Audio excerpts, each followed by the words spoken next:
can't believe I got called back for a third date just to tell you that Uncle Brad and the boy wonder, that's Uncle Ron behind the mask, are all set to give you another exciting rundown of the show in Minnesota. Oh, and some other stuff too. So sit back, stay warm, and pour a stiff drink. You're gonna need it. That's no lie, Tilly. Better make it a double. It's time for the Daily MoJo. Oh yeah, baby. Oh, we have a larger than usual crowd out there, it sounds like today. I'm not going to lie, that song is growing on me. Kind of catchy. It is catchy. It is all kinds of catchy, and I like it's good for a hump day. I like Matilda, dude. We can't afford Tilly. She's cute. She's cute, but she's also very expensive, and we cannot afford Tilly. So get your fill of Tilly while you can, because she ain't going to last. Much like the protesters up in Minnesota. Although they have shown remarkable resilience in Minnesota, they are not backing down, much like Tom Petty said. They are not backing down. We'll get to that in just a second. I wanted to make sure everybody was okay, first of all, though, because I yesterday had one of my weirdly famous bouts of free-floating anxiety. And whenever I have those, it's not good news. So I just wanted to make sure that everybody's fine. What started it? Do you know?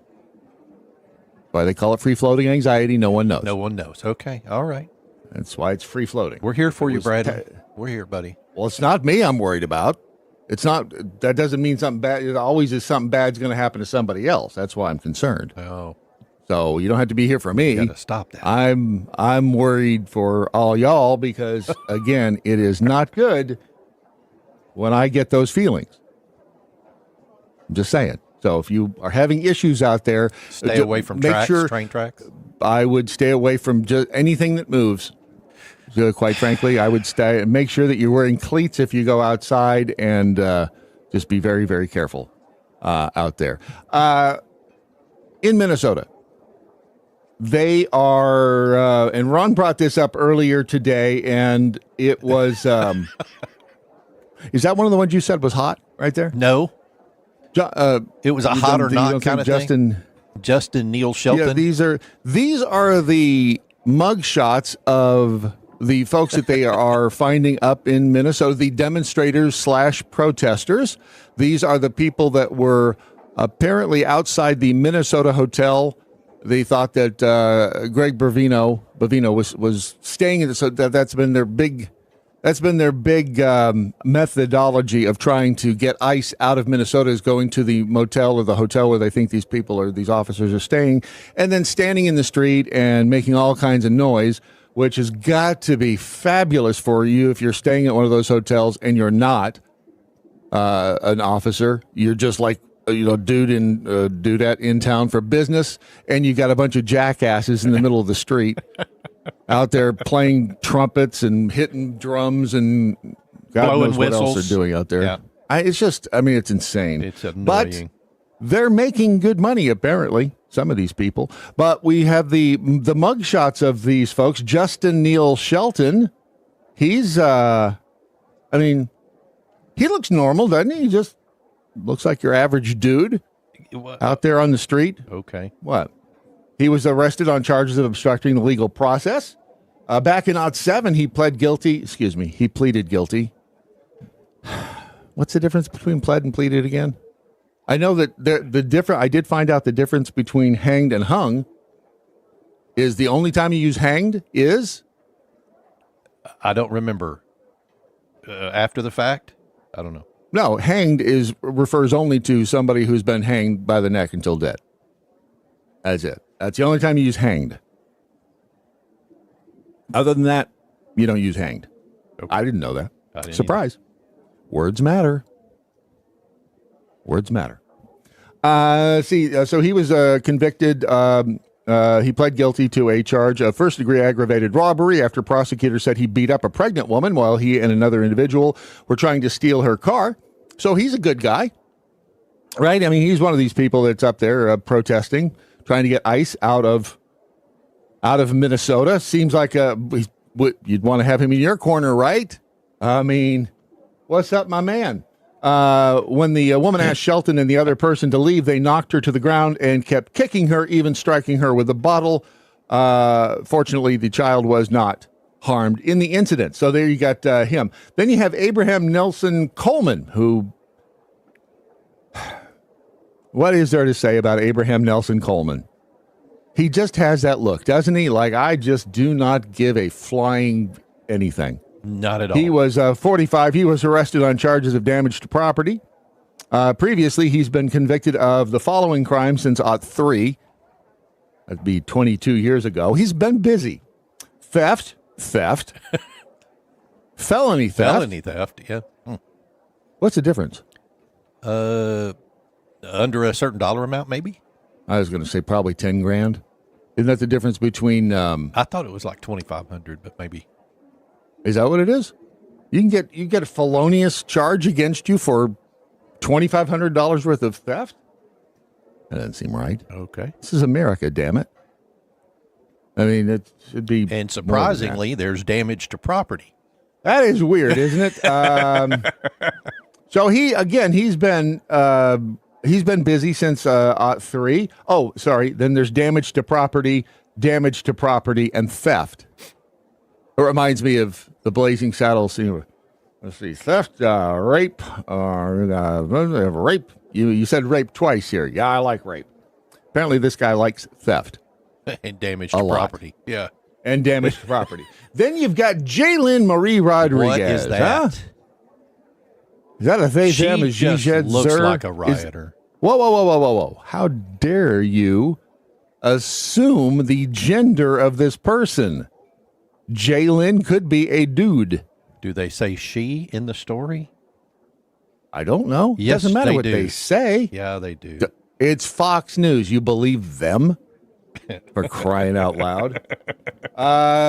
She's 24. She was arrested on charges of riot, according to her LinkedIn. She has a LinkedIn. Bravo, Jalen. Bravo. I wonder if she Just looks check my like that LinkedIn. on the LinkedIn. What is her name? I'm going to go look. Jalen Marie Rodriguez. According to her LinkedIn, she is a 1L student at the University of Minnesota Law School. Good for her. What? She attended Macalester College with a BA in sociology. My sister has a master's in sociology. But do you know what you do with a master's in sociology? What?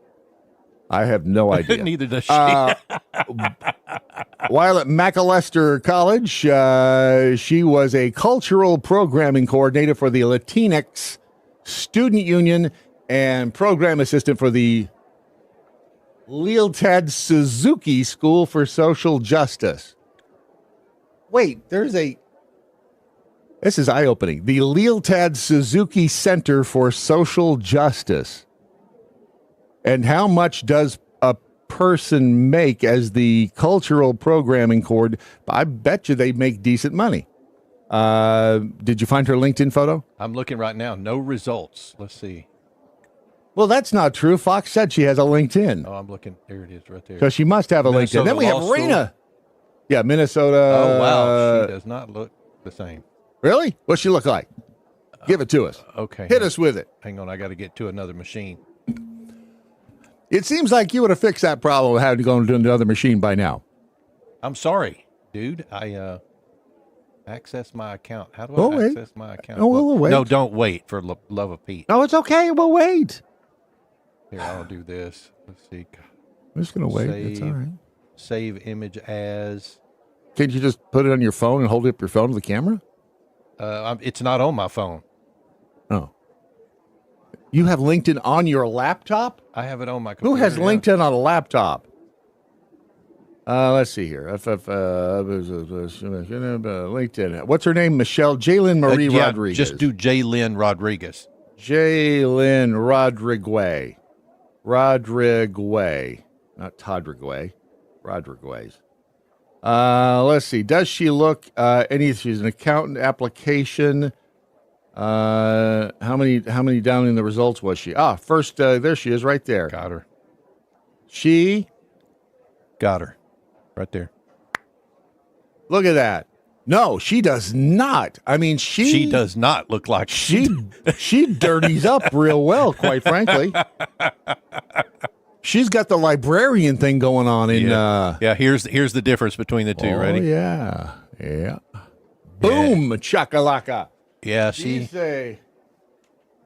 I don't think she showered in that first she's picture. pretty right there, dude. Boy, she looks rough on that one though. You hit it right. The first word out of your boy is. I'm still not sure we know exactly what Jalen Marie Rodriguez is doing. Then we have Raina Michelle Alston. I'm guessing Raina Michelle Alston actually cleans up pretty well. I mean, she's only 21. She was arrested on charges of riot. She's a resident of Minneapolis. She wrote "Disturb, Resist" on her Insta biography section. That's good. One of her most recent Instagram stories promotes nationwide shutdown on January. Is there a nationwide shutdown on the 30th? We're only 2 days away from that, and that would be the government shutdown she's probably referring to. Did we find something in common with Renee Michelle? We did. Because I'm with you. I stand with Raina Michelle Alston. Shut it down on January 30th. Totally with it. No work, no school, no shopping. No picture of Raina Alston on LinkedIn. That's too bad. She's got a LinkedIn account. But... What about Josephine J. Gilbo? Now, she actually looks like, you know what she looks like? She looks like one of those people that you would look up or you would see in a story about a teacher having sex with her student. It's like, her. Yep. That's prime right there for that. I'm not saying she did that, not saying she would ever do that, but that's just what it reminded me of. She's 37, arrested on charges of riot. She was escorted out of a U.S. Senate hearing in September after she allegedly disrupted the hearing and accused committee members of being complicit in genocide in Israel, according to Democracy Now! These people, if you think about this, they're like professional criminals. Now, I'm not saying that protesting is a criminal activity, although it can be, and we have a right to protest and address our grievances, but it seems like that's what these people do a lot. It's like, when do they make time for school and work? Between thefting and felony thefting and rioting, damaging to property. Right. Yeah. When do they make time? When was the last time that you didn't work because you thought it would be a better idea to go out and, I don't know, riot or theft? It's been a while. It's been a while, Brad. It has been a while. Yeah. Maybe we should try that. They seem to be getting some traction. Maybe that's what we're doing wrong. We show up for work. Well, we show up for expensive hobby far too often, and and these people are out there probably making decent money doing what they're doing. She posted on IG on Monday showing her with agitators, calling the police response a military operation. Right. And she looks, if you saw her on the street, she looks relatively sane. She does. Does she 37 not? Years old. 37. Not bad for 37. She looks better for 37 than that one does at 24. At 24. Yeah. Rode hard and put away wet right there. One too many times. Then you got Freya Ebbison. Oof. Whoa. That could be a dude. Do they say she? Yep. Arrested on charges of riot. According to Ebbison's LinkedIn. I'll be damned. She has a LinkedIn. Oh, let me go see. Hang on. Freya Ebbison. Boy, I hope that is not. I think we're going to get surprised by her picture. She is a birth. Sure she is. She's a birth assistant and a clinic nurse at the Minnesota Birth Center. No photo. That's unfortunate. Yep. She graduated from the University of Wisconsin-Madison with a bachelor's degree in nursing studies. All right, I'm going to say it just like I did about Alex Preddy, and everybody's calling me a terrorist sympathizer with Alex Preddy, and I don't think that I am. I'm merely pointing out that he took the time to get a nursing degree. This person has a bachelor's degree in nursing studies. Yeah. Which is an odd, I say it's odd, probably not at odds in their brains. She might genuinely care about, you have to care about people, right, to go into nursing. You have to give a damn about helping people or about treating injured people to go into that field of study, I would think. That's using common sense and trying to apply it where it's applicable. Wouldn't you think that you have to have some, or at least perceive yourself to be a compassionate human being to be a nurse? And again, this picture might not tell the whole story. It's obvious to me that after these mugshots came out, some of them went in and deleted their LinkedIn account or removed most everything, because hers just simply says Freya Ebbison, St. Paul, Minnesota. Doesn't have a photo. It doesn't have any details on it like they say here. I've seen. Oh, I see what you're saying. Yeah. Why would you do that though? I don't know. Why would Fry? I mean, it doesn't. And maybe she just got caught up in the melee. Maybe people were she communicating with her there, because it shows on LinkedIn. It shows when somebody goes and looks at your profile, you can see who it is. So all of these people, I'm looking up their profiles. They're going to see my smiling face. Well, and if they have the paid, do you have paid LinkedIn? I used to. I don't now. No, I've never paid them a penny, and I don't. Well, I always do the free, because about once a year it resets and you get like 30 days free. And then you cancel it. Right, yeah. I'm cheap like same that. thing you should do with Sirius XM. Do you still have Sirius XM? I do. I've had it since. How much you paying? September the 12th of 2001. The day after. How much are you paying per I per have month? no idea, dude. I think it's if it's more than billing. If it's more than $4 a month, you're overpaying. Well, of course I am. Just saying. I'm telling. The last bill or the last offer I got from them was $3 a month for 3 years. What do you do? Call and cancel? Cancel. And then Yes, cancel it. And you have to. They'll try to get you back right there on the phone, but just no. Don't. Just say no. You might end up going without it for a week or two if you can live, and then they will start. I mean, they will send you letters and call you and do all kinds of, and they will beg you to come back for $3 a month. That's my tip from me to you. Kashmir Hamilton Grinnell, who looks like he should be a football player, does he not? He was. He is Morehouse College. He's only 19? Yeah. Dude looks like he's like 40. But he played football at Morehouse College. So I think, and this is the thing about this is they could have gone there just. This could be the first time he's ever had trouble with the law. I mean, he's 19. How smart can he be? Right? We're all stupid when we're 19. Seriously. That's a good when you're point, 19, though. you are a dumbass. You're a dumbass, yeah. You do not realize how much of a dumbass you are until many years later. And you go, whoa, boy, was I a. And this may be his first run-in. That's all we know about him. And then, oops. That was, what the hell? Then we have John Lyndon Gribble, who has had some problems, a misdemeanor 4th degree DWI. What is a 4th degree DWI? And then the operation of a motor vehicle under the influence of alcohol. Does he have a nose ring? Yes, he does. Yes, he does. Huh. All right. And whoa, dude has tattooed earlobes.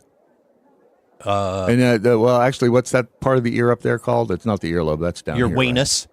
No, I don't know what that's called. It's not your weenus. That's on your elbow. And if you can that's really the only thing you're supposed to put in your ear is your weenus. Your elbow. Yeah. If you can put your elbow in your ear, you're doing all right. So we don't know what. Oh boy. Samantha Faye Mikowski. Yeah. Bailey Ray Schlosser. They all ironically look alike to me. Does she get food caught in that thing? Oh, you know it. You know it. That would drive me insane to have that. In one side, and that's like a little horseshoe thing, isn't it? It's by in one side. No, that's not probably what do you call it? A spike, a shaft, a rod of some kind of something. Well, no, it would go in. Oh, I see what you're saying. Yeah, it goes straight. Up. Yeah. She looks sad. It's like a tongue piercing right in the front lip. Man, I do not know what drives a person to get that. But hey. Then we have Sarah Nicole Workman. Oh, she looks a little homely. Bless her. Did you just call her ugly? No, I said homely. I think that's ugly. Oliver Kilgore Jones. Oh, no. I shouldn't have said that. And Megan Ashley Larson. Now look, Megan. Well, she does have a lot of accoutrement. Yes, she does. That is the personification of date, don't marry. And don't ever give her your home address. Yeah. Do not, under any circumstances, give her your home address. Wow. She will burn your house down. Then she'll follow. She will find out who you're related to, and she'll kill them. Of course, Megan, if you have an attorney, I'm just kidding. This is just, I know you would never do that, too, because, so these are the people that we're up against in, Hobo Joe says, you used to have to go to the fair to see the freaks. Now you just go to Minnesota, stand in front of the motel. And they're right there. And I guess they're all being held in the jail because they've all got the orange he looks jumpsuit. Oddly happy, does he not? I mean, he just kind of, hey, what's up? Maybe he's stoned out of his mind. I don't know. But he just looks oddly happy. Oliver Kilgore Jones. These are the people up there. John Cladd says he looks like the dude who brings a giant nag. I think he means bag. Giant bag of cocaine to the party. Yes. That's the dude right there. When you see him walk in, you know the party has arrived. So are these professional protesters, or are these just people who got caught up in the melee, in the fray? Well, you have to think about why they got arrested, because they're not arresting people willy-nilly up there. Because if they were, there'd be a whole lot more people. Yeah, there'd be a whole lot more people in jail. But there's not. I mean, they were arrested. All 13 people were arrested by after protesting outside the hotel where they believed this Greg Bavino was staying. And can you imagine just trying to go out and get something to eat? If good Lord, it's just the first dude, the Justin Neal Shelton, he was sentenced to 5 years in prison. He was the one who beat up the pregnant woman. You're frozen. He did on my apologize. Side.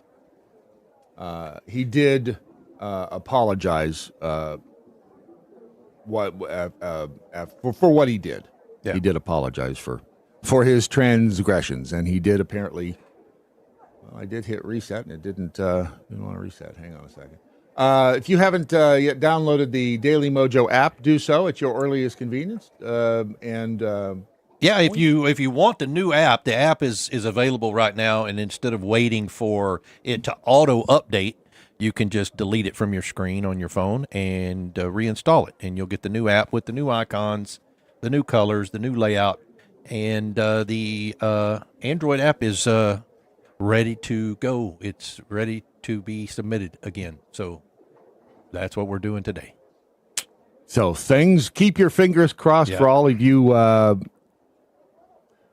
Android people. Or you could just go ahead and buy.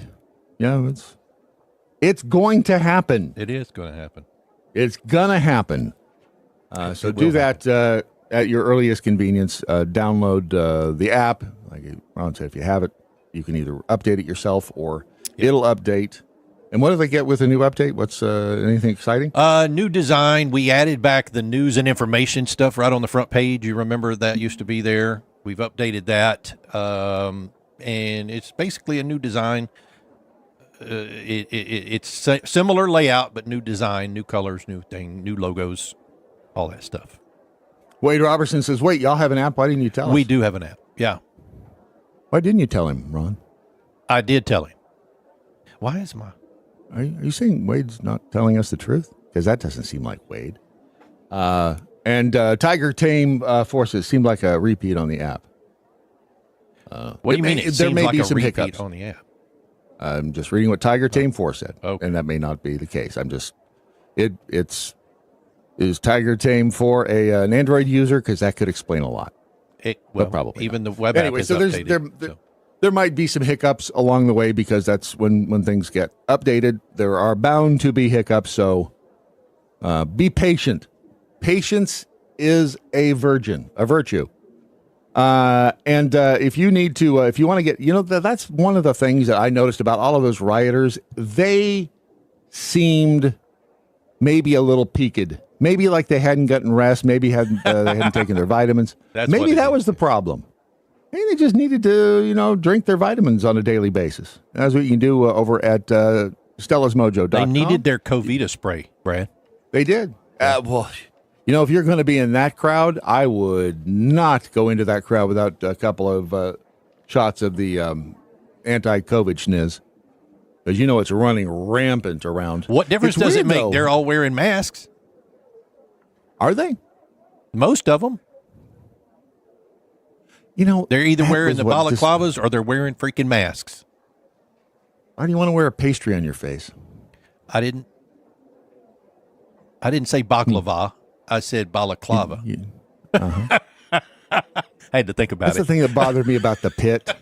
Have you watched The Pit? No, Misty has. I need to go watch it. She says it's really good. It's a good. Well, it's a hospital procedural. I mean, it's like every other one. Is it an ER rehash?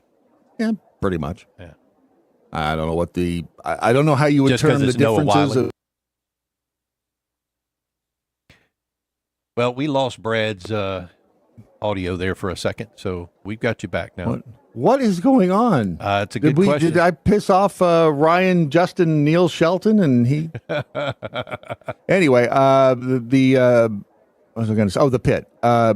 They lost me because you said masks, and they did an episode where in one of them she was talking about a mask, and one of the doctors was like, we wear masks to stop the spread of disease, and I'm thinking, it was a complete reference to people not wanting to wear masks, and that's not what a doctor would have said. We knew what the doctors would say because we talked to the doctors when the whole stupid thing started. They said the mask we wear so we don't spit into the patient's open wound. So if you get past that part in The Pit, you're doing all right.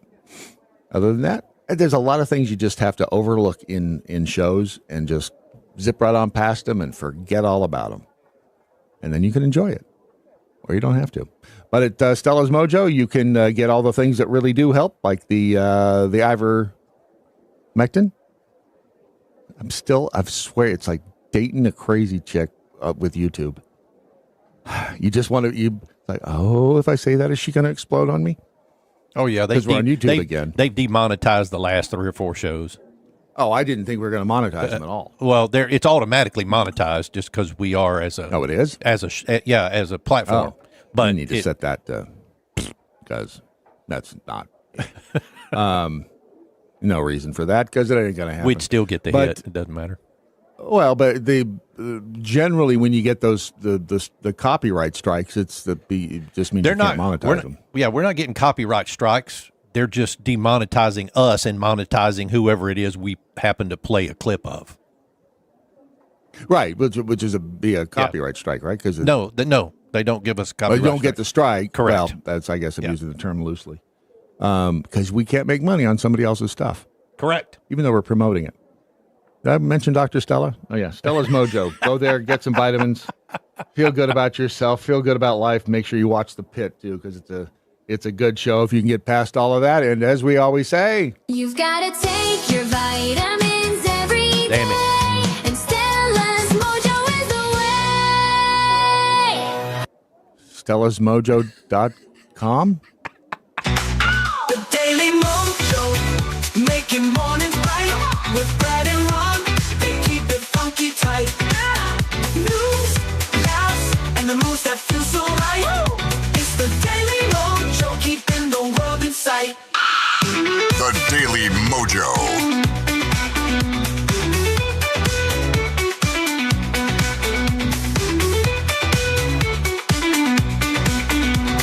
So apparently Ilhan Omar was at a town hall event. She was talking, and I noticed on X that one of the trending terms was fake AF. I'm like, what's that all about? And it turns out that people don't believe, for whatever reason, that Ilhan Omar at a town hall event was ended up being doused by some foreign substance. We have the video of her being doused by a foreign substance, right there. Ilhan Omar, a dude comes up and douses her. I mean, is that her brother? I can't really tell. But that is Hold on. Oh, she seems pretty happy about it. Hold on. Wait a second. Okay. What? Uh-oh. Oh, the producer of the program said that is not real. Is that not Ilhan Omar right there standing behind the, what's she standing behind, Ron? A lectern, Brad. She is. Most people would say podium. It is not a podium. Podium is the stand upon which the lectern sits. See how words matter? But I'm told that is not really Ilhan Omar, and that is not what was, apparently was not a bucket of schniz that was thrown on her. Instead, it was some dude. It was a white guy throwing schniz on Ilhan Omar. We have this was tweeted out on the X. We have the actual video.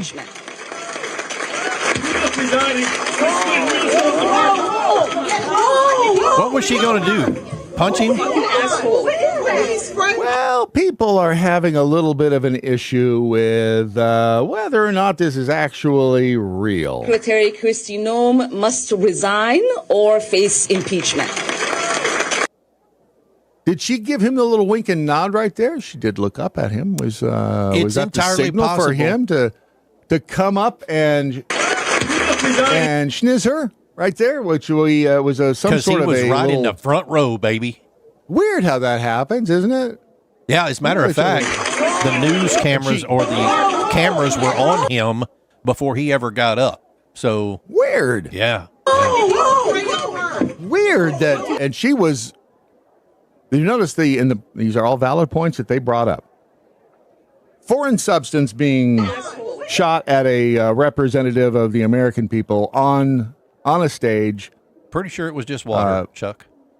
And we don't see the room being cleared. We don't see any hazmat. We don't see anybody her. We see her arguing to continue before she ever gets looked at. Mm-hmm. Yep. We don't. Doesn't really seem all that concerned about being spritzed with the schniz there. I suppose it's possible that was a real schniz spritzing, but it doesn't seem like it, does it? And when we, the people, are lied to after, years now, it does tend to be our go-to to think, well, I bet they're lying about this too, because it seems like what they are doing. W. Kunkel says, I think it was staged. Talking. Just give me 10 minutes. Just give me 10 minutes. I beg you. Please don't let it have the show. Please don't let it have the show. Yeah, we've got to get to the, where's he got to go? He wanted to get her looked at because he wasn't sure what was spritzed on her. Mm-hmm. But she said, no, just give me 10 minutes. I already worked it out with the dude. It's water. It's a schniz spritzing. So that is one particular angle. Resign or face impeachment. This is another angle. This is not nearly as good an angle. We didn't get to see the... Oh, good Lord. Apparently there was some cussing there. That was not us bleeping it out, but they are over there beating down the white man who was doing the schniz spritzing on Ilhan Omar. And of course, we have the very concerned group, the cadre of journalists there taking pictures of the aforementioned representative Ilhan Omar as she was schniz spritzed. So is this real? Is this fake? I mean, what would she be? Why would she want to get schnizzed with the spritz with the schniz anyway? I mean, what would that possibly gain her? Just to show she's a victim? Just to show that she is out there putting herself on the line? Yeah. A man who confronted her at a Minneapolis town meeting on Tuesday, tried to spray her with a substance, was arrested and placed into police custody. Would that be assault and battery, or simply battery? Or assault? Or battery, then assault. She has faced a barrage of near daily attacks from President Donald Trump. This is his fault. She has also called for the Immigration and Customs Enforcement to be abolished and for Homeland Security Secretary Kristi Noem to resign or face impeachment moments before the man lunged toward her. The suspect, named in the Hennepin County Jail roster as Anthony James Kazmierzak. He's 55 years old, so he should know better. He was arrested on suspicion of assault, but has yet to be formally charged. That's kind of weird. I mean, yet to be formally charged. Was there any question that he was the schniz spritzer there? Because he certainly seems... The man walked down the middle of the room and tried to spray a liquid at Omar while he appeared to yell, "You must resign," before a security... He didn't walk down the middle of the room. He got up from the front row chair. Certainly seems like he did not walk down the middle of the room, doesn't it? Let's go back to our... Dude was sitting there drinking water out of a water bottle. Secretary Kristi Noem There he must is, right there in the resign front row. or face impeachment. Now, again, this is... watch her eyes there. He was right there in the front row. He did not walk down the middle. This is the NBC News report that says he walked down the middle of the room. Before his person was then heard saying, "Oh my God, he sprayed something on her," adding that it had a foul odor. The schniz or her? Local leaders who had spoken earlier at the event urged Omar to leave the room and get checked, but she said that that is what they want. That's what the evil people... Well, I said it was a bottle of water, Brad, but his bottle of water is sitting under his chair. Right. What he spritzed on her was out of like a little injecty thingy, I think. I think it was a syringe. Oh. Maybe it was when pee. jumped up. Must resign or face impeachment. Can't see from that angle. The other angle, where'd that other angle That one right go? there. We just down the bottom, the one right below that one. No, that wasn't the No, there was the angle we had from behind her. Where'd that one go? Oh, was it here? No. Oh, I know where it was. Sorry. Hang on a second, because we had it. It was back here. That's where There it is. Right there. So that's when we've got the image of him right there, and whatever that is. It looks like the microphone is blocking, but you can see something. Yeah. He's got it's a professional schniz spritzer he's probably using. We will continue, she said. These effing a-holes are not going to get away with this. Right. The man was then removed from the room. Minneapolis police said in a statement that officers observed a man use a syringe to spray an unknown liquid onto Omar, adding that the man was then arrested by officers and booked into the Hennepin County Jail on suspicion of third-degree assault. Road Tripper says, I would say holy water, but she didn't burst into flames. That's true. So, yeah, she did not scream, so it's probably not holy water. Let's see. Minneapolis forensic scientists did respond to the scene, according to the police. Omar's office said in a statement on X that she is okay. So, everybody sit the hell down. Dark Magneto said she could have dried herself off. She had a towel handy. That's a really, maybe that's why she carries that with her all the time. Wow. Hadn't thought about that, but that's could be absolutely why she has that on the entire time. She continued with her town hall because she doesn't let bullies win, according to the statement. The Capitol Police said in a statement that the man made an unacceptable decision that will be met with swift justice. We are grateful for the rapid response of on-site security and our local law enforcement partners. We are now working with our federal partners to see if this man faces the most serious charges possible to deter this kind of violence in our society. Do you have a feeling that she might say, just let him go?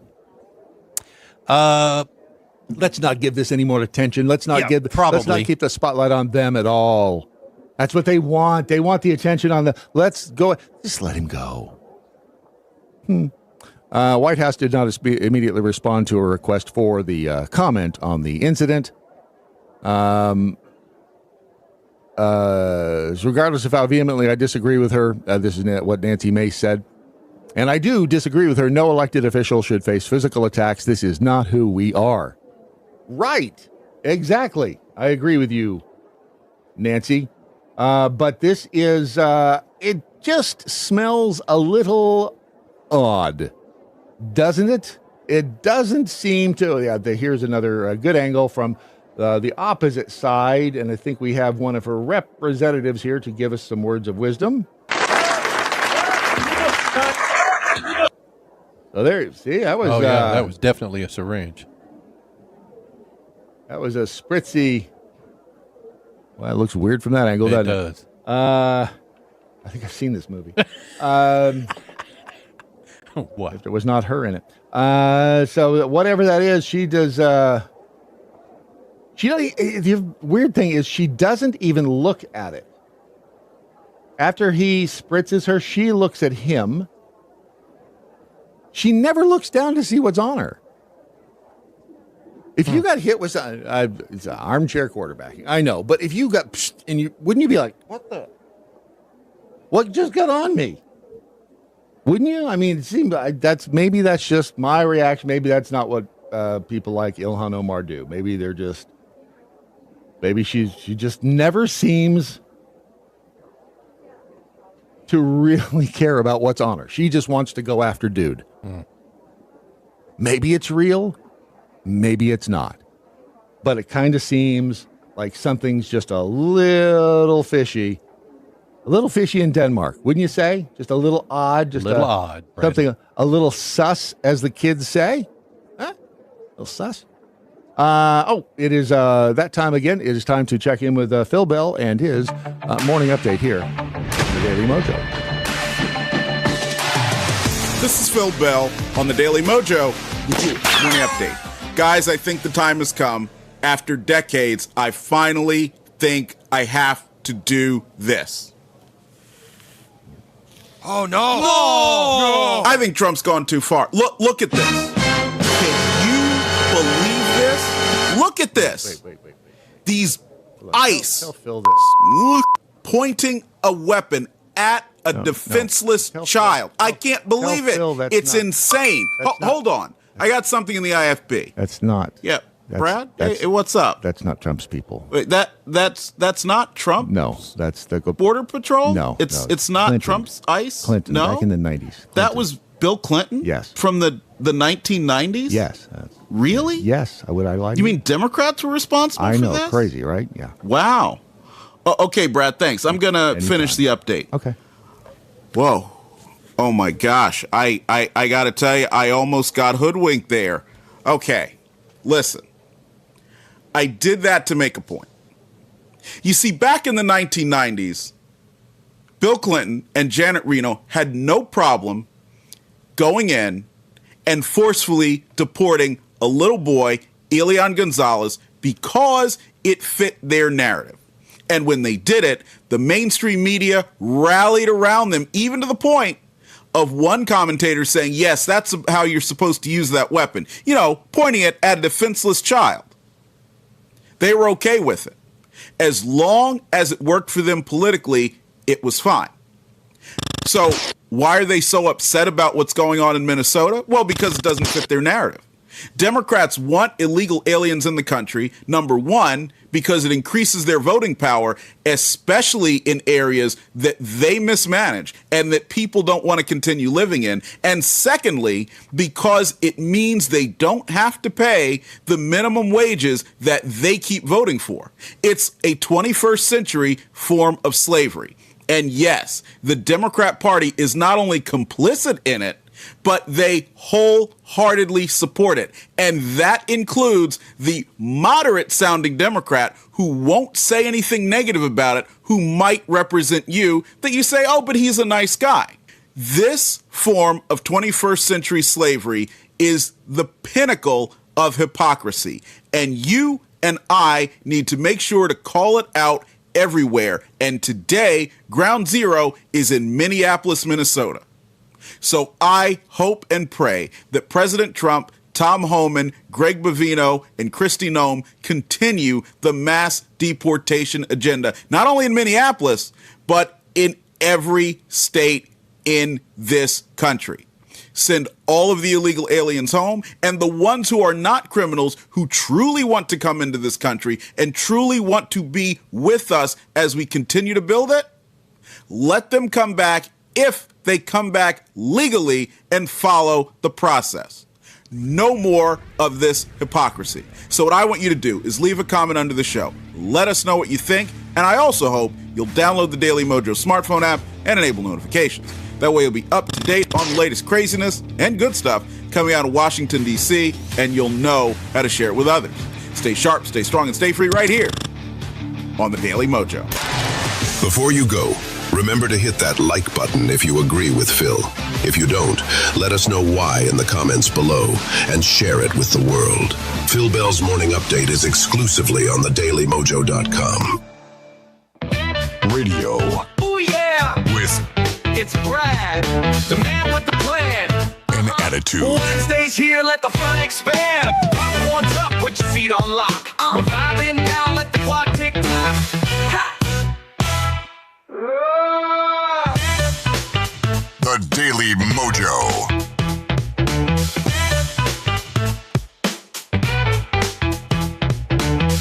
Very nice catch, Odds. Space Hippie on vacay over in the Rumble chat room says Ilhan Omar does not have the cat-like reflexes that W did in dodging the shoes, and we did. Our archivist was immediately on that clip request, and here is George Bush. And incoming. Boom. He did. He did. He was like a look at that. He's boom. He saw that incoming, and dude over there. Who's the guy he's talking to? I don't even know. That is who was he talking to there? Is that Munsar Al-Adi? Okay. Sure. He was being thrown. The shoe was being tossed by a Iraqi journalist. I wonder if that guy's still breathing air. Yeah, probably not. Boom. That's. He doesn't even. W doesn't even look phased, does he? There. That's. Do you know that was 17 years ago? 17. It seems like it was longer than that, doesn't it? It was 2008. He ducked, stood right back up, and stared at that dude. Tom Petty said it. I believe it. That's that. I will not back down. James in Louisiana says, I think it was staged. W or Ilhan? Because, I think, without a doubt, I think Ilhan Omar, that smelled dicey at best. And they did say it had a foul order. The chief judge up in Minnesota, a veteran in conservative legal circles. This is a W appointee. He is, I guess he's taken on ice. Patrick Schlitz became chief of the federal district court in Minnesota. His plan was to be nearly invisible, according to Politico story. A hidden guiding hand for a low-key courthouse. My hope is to be the Benjamin Harrison of chief judges, somebody that no one remembers. That's what he told the Minneapolis Star Tribune back in 22. 4 years later, he's been known for his conservative jurisprudence. Has he? Because Politico's saying it, I don't necessarily believe it. His clerkship with the late Supreme Court Justice Scalia had his mentorship of future Justice Amy Coney Barrett been thrust. That word does not get used enough, does it? Thrust? No. Into an increasingly, that shoe got thrust at Bush, didn't it? Into an increasingly pitched legal confrontation with President Donald Trump's immigration forces. Schlitz has publicly aired his fury over the Trump administration's mistreatment of non-citizens arrested in Operation Metro Surge. Did you know that's what it was called? I did not. No. I didn't either. It's not a very good name. Metro Surge? No. They need somebody else naming this stuff. The Department of Homeland Security's mass deportation push in the Twin Cities. He blasted the Justice Department for its criticism of his courthouse. If you'd like to see a picture of this dude, it is right there. I mean, he looks like a judge, doesn't he? Remember, judges are just lawyers with cuter outfits.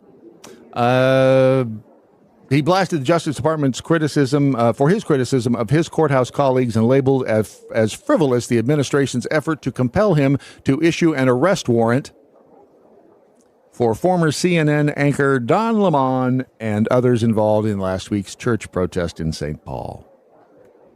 Huh. He's the guy that wouldn't, apparently. The clash is slated to reach a climax Funny, they put thrust and climax into the same story here. This Friday, when Schlitz plans to haul into his Minneapolis courtroom Todd Lyons, the head of Immigrations and Customs Enforcement, to grill him about the rampant violation of court orders that Schlitz and his colleagues say has poisoned the trust between the administration and the court. Why do I get a bad feeling about this guy? And I'm not saying ICE has done everything right. As a matter of fact, again, I was accused of being a terrorist sympathizer for pointing out that I think Alex Preddy probably cared about people. I mean, unless I'm missing something here, and all indications was that he's not a paid protester or was not a paid protester. Seemed like he was a guy out there who cared and believed he was fighting the Nazis. And when you are told that many times, as we've seen the Democrats and the people, I don't think I've ever seen a Republican say that. I mean, there are a lot of Republicans who don't like Trump, which reminds me, where's Mitch McConnell been lately? Is he in the home now? Because last time remember we played him just before Christmas, and he did not sound good. No, and my guess is he's at home in his wheelchair, like what her name was. Drooling. Probably drooling on himself. And looking at him going, what did I get all over me? He's probably not ambulatory anymore. I would say he's not. I would say he can barely talk now, which, again, sad, but I have a hard time whipping up empathy for these people who've been such dicks in public office. Really, I have a hard time with it. I don't wish ill will on anybody. Look, if you're going to be a dick, do it and then get out before things start turning to mush, because that's what's happening. I'd like to point out that we've now had thrust, climax, and then Ron's statement in the same story here, which is starting to seem a little weird. But with McConnell and his ilk, they don't like Trump, but you don't see them out, at least not lately, like the Democrats have been, saying everybody is Hitler and the stormtroopers and the Nazis, and you got to get out there and fight them. Back to the Politico story. According to the writer at Politico, Judge Patrick Schlitz is just another activist judge who is clearly more concerned about politics than the safety of Minnesotans, according to DHS Assistant Secretary Tricia McLaughlin. Does this judge really think Director Lyons should take time out of his day leading ICE to target the worst of the worst criminal illegals, including murderers, rapists, pedophiles, and terrorists, into our country to testify at a hearing for one illegal aliens removal proceedings? Schlitz is perhaps an unlikely figure to emerge as the latest hero to the anti-Trump resistance. He's a Harvard Law School grad. He carved his professional identity in traditional conservative circles. He advocated for the appointment of Robert Bork to the Supreme Court. It's almost like we have been... The lies go back, decades, obviously, but it's not just that Bush W. was one of them. It's like a whole bunch of these people are with that group. A whole bunch of these people that we thought we could trust, we can't. They're all part of the Uniparty. It really is disconcerting, and it's more than disconcerting. It's, quite frankly, it's troubling. Is it a direct result, do you think, of how much and which direction the money came from? What money? It's always about the money, but what money? There's money. There's always money. Okay. But which direction it came from? You mean with this guy or with Bush, with this guy, with all of these so-called conservative I think people Republicans? like George Bush believe that it's the way of the future, that it's going to go. I think he's a globalist, and I think that he believes that it's the only way forward, that you cannot trust the great unwashed to be out there doing what they want to do on a daily basis. There is a video, part of which I watched this morning earlier, from the U.S. government. It's an anti-communist movie. It's a pro-capitalist movie. It was put out by the government, and it was about, I'll find it here in the next segment. I'll find it and we'll play some of it, but it's pretty amazing that it was put out by the federal government to convince people maybe this was a time when the government was actually on our side. Although it doesn't feel right to say that because I'm not sure that they ever were. I think that they always have been out for themselves. I think since the government was formed, I think since George Washington, he may have been the last honest politician we had. And he didn't even want to be there. He's like, I don't want to do it, but I'll. And then finally he was like, I'm out. Let me go home. I want to go home and do my thing. Oh, well, that's what I wanted to do. And y'all made me. And no, I don't want to do this anymore. And I don't blame him. Don't blame him at all. But what's happening in Minnesota, is it's really showing who a lot of our elected officials are. This is Tim Walz's office in the Capitol yesterday.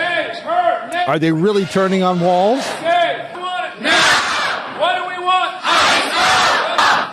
They want Tim Walz to kick ICE out. I don't know how you, as the governor, he's not going to run. He's a lame duck at this point. How do you tell? You can't tell the federal government to.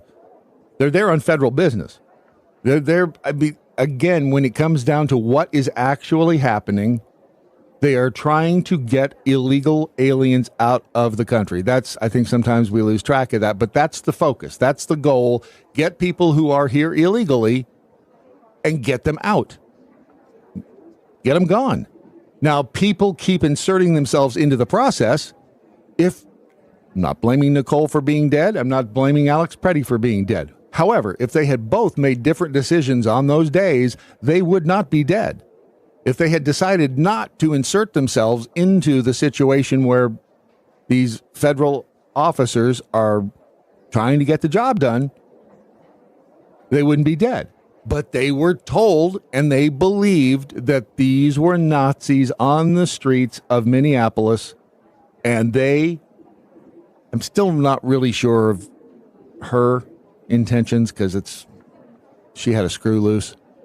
I think it's fairly obvious from watching the videos of her.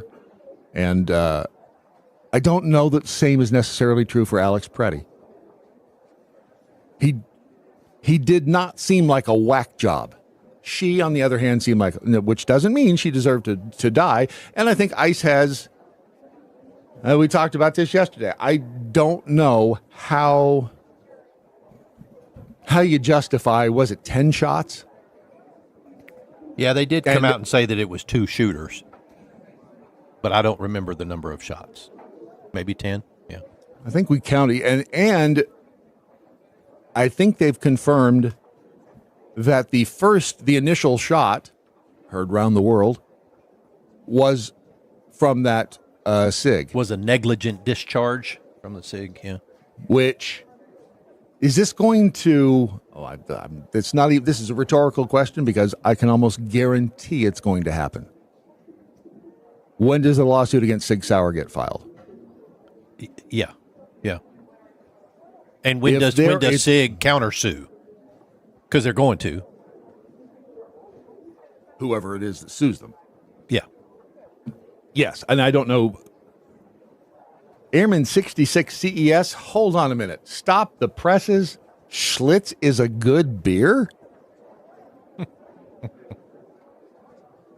Is that worthy of a block? Because I think it might be. Schlitz is a good beer? Oh, I will give you this. PBR, if it's all ice cold, the minute it warms up to the point where you can taste anything but just fizzy liquid in your mouth, it tastes like horse whiz.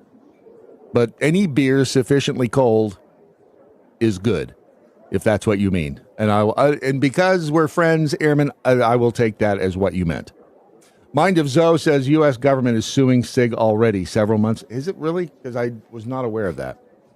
What are they suing? If it's been several months, was it the Trump administration that sued them? Sig Sauer's facing extensive litigation, primarily centered allegations that the P320 pistol has a design defect. Late 25, early 26 lawsuits include a major New Jersey state suit seeking a recall I bet Sig was not happy when they saw that was the gun he was carrying. Why was he carrying that gun? As a gun owner, I mean, I'm sure some people are going to go, I don't believe that there's a problem with the weapon. And you're going to go, I like Sig anyway. And who was it that brought up yesterday? The fact that they're not blaming the gun this time. I mean, which is kind of ironic. Not a bunch of calls right now for the gun control, because that would go against the narrative. Yeah. Oh, yeah. He was carrying one. Why was he carrying a Sig? Interesting. Freebie 38 says, I saw an article on Facebook that Preddy was fired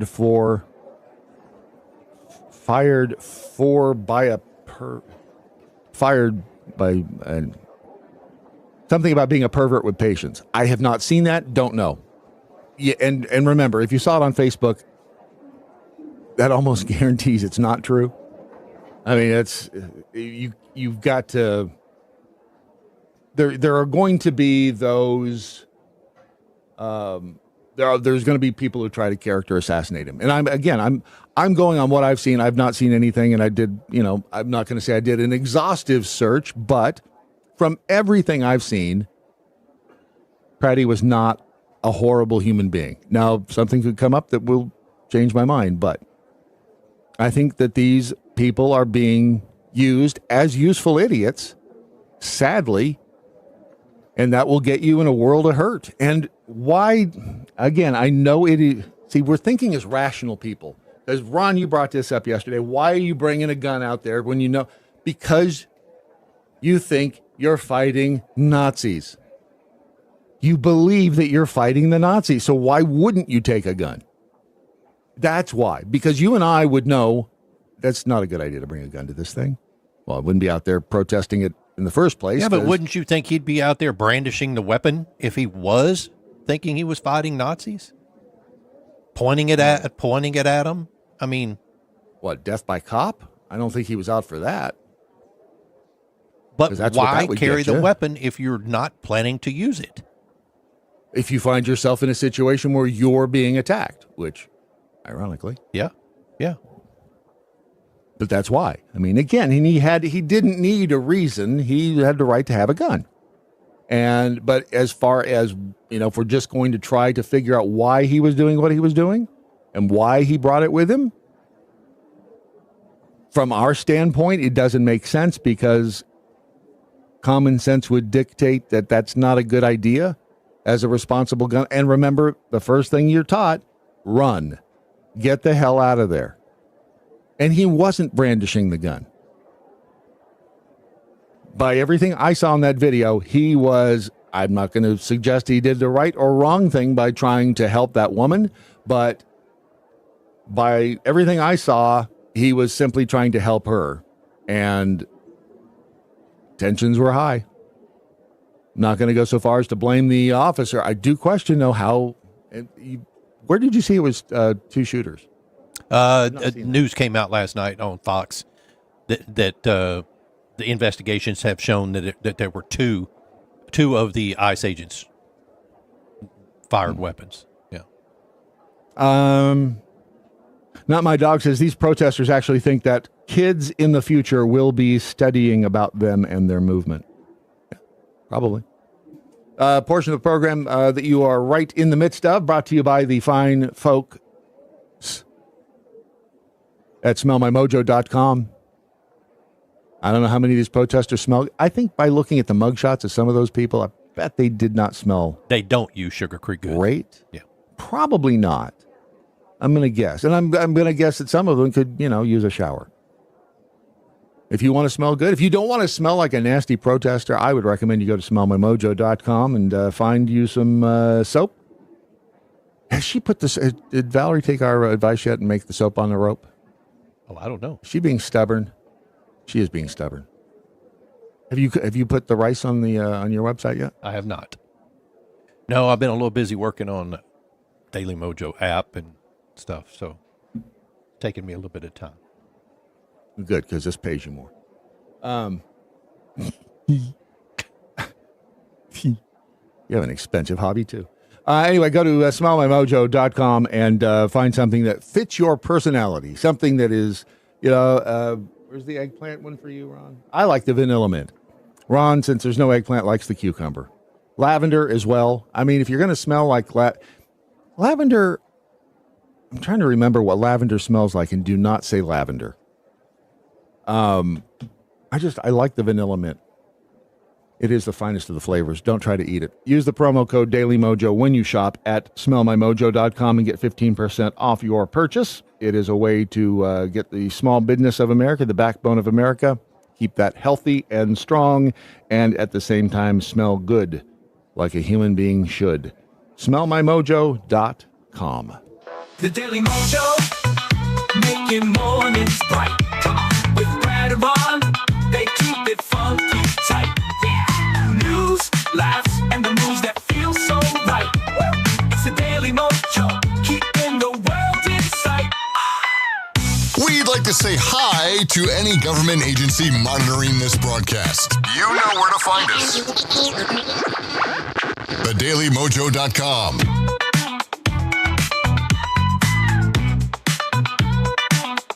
Let me just say, you think you got problems right now around your house with the weather and the ice and the muddy conditions. It ain't nothing like what's going on right now in Sicily. This was is a landslide. In Sicily. It's like 2 miles long. Look at that. That's insane. There's one of these shots coming up here. You can see inside somebody's garage. And, I mean, that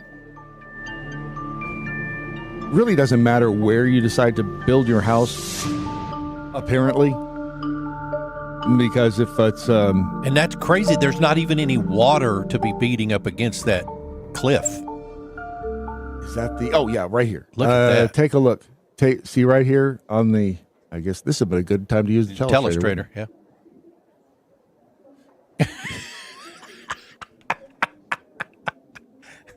All right, everybody. That's a great rehearsal. We're about to go live. Let's from the top, everyone, from the top. And Ron, I'll be using the telestrator this show. Okay. So right there is... that's a car. That is somebody's garage. And that car is hanging out over the edge. This was southern town Sicily. Days of heavy rains from a cyclone triggered a massive landslide that cleaved off the town's... there. Thank you. Yes. Oh, you have a telestrator too. Look at you. Yeah, I do. There it is. That's an even better shot. Point out the car there, would you, Ron? Give it a big ol' right there. Yeah. Look at that. It's just hanging there. That would suck. Wow. Would you be tempted to go try to... Wait, how the hell did that even... Where's the door? How did it get in there? The door was probably on this side, Chuck. Oh, yeah, you're right. Because I'm thinking it drove in from the other side. It's like, holy crap, that means there was like a whole street out here or something. Yeah, you drive in this way and then park, and it's gone. Look at you. Smell Ron. You smell like eggplant. That is it really shows you how small and look at that street. Hold on, hang on a second. This is just, for some reason, this is just so... Why is it that we're fascinated by stuff like this? I mean, it's horrible. It's a tragedy. I don't know if anybody... Area of the landslide spanned 4 kilometers, which in miles is how long? About 2.5, 3, maybe. I don't know. Good for you. I wouldn't have... 2.5 miles. Yeah. Civil protection crews created a 150-meter wide... That's 150 wide, 150 yards wide. No-go zone. But look at the street right there. Look how it... And look at the pipes. This is actually a very... I'm telling you, there was a lot more land on this side of those homes. There Apparently had to be. so. Yeah. But isn't it weird? So you can see, this is it's a teachable Where was moment. this in Sicily? Let me see if I can get Google Earth, and we'll see if we can find a picture of it. But you can see all like the plumbing and the sewer main and the water main and all the utilities up underneath the street there, which is where they, of course, run all of those things. But it's a good it's kind of a good little cross section. The area of the landslide at the edge of Nishemi. Some cars and structures had already tumbled 20 meters. Look at that. That would just suck. But, I mean, you come home and I have no idea if you can get landslide insurance, or I guess that would fall under, no pun intended, flood insurance, I suppose. But you come home, or worse, you're in your home and you hear a noise and it's like, well, that didn't sound good. And then and then, days later, the water all dries up and then you're left with this. It's like, how the hell did that even happen? Did you find it on Google Earth? No, I'm looking, but I don't see anything yet. I think I can, let me see if I can find it on Google Earth here. Let's see if I've got the horsepower on this computer. It's called, what's the name of the place? Nishemi. Niscemi, Italy, right? Nishemi, Italy. Here we go. Right there. Doesn't say exactly where, but that's what Nishemi, Italy looks like beforehand. I don't know where the fall off part was. Authorities warned residents with homes in the area facing the city of Gila on the Sicily's southwestern coast will have to find long-term, I would say they'd have to find long-term alternatives to moving back. Since that, I mean, there's no way. I mean, it's kind of like the people in North Carolina whose homes were washed away in the flood. Yeah. I mean, you've got insurance. And sure, you can, given enough money, you can rebuild your home.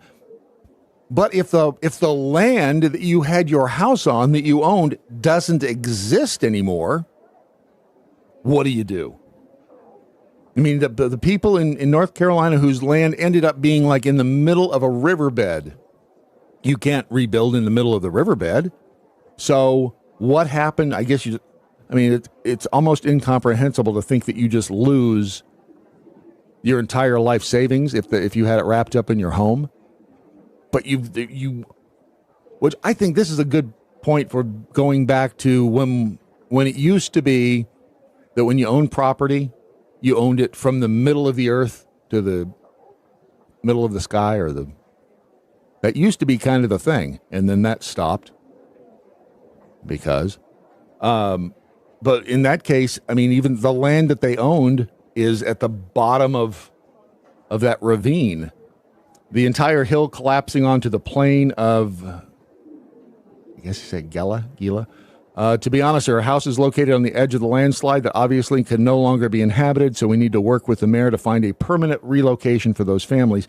And with those houses that are on the edge, like we just saw, what do you, I mean, you can't just like bulldoze those into the ravine. I mean, I guess you could, but I don't think that's what's going to happen. Is that debris down there? Yeah. Oh, wow. Okay. Houses. I mean, those things right there. Those are big. That's the street. Those are big chunks of the street that just fell down. I mean, I bet they had an unbelievable view beforehand. It's mind-boggling when this happens. When you look at it, you think, all right, man, I don't have problems like these people have problems.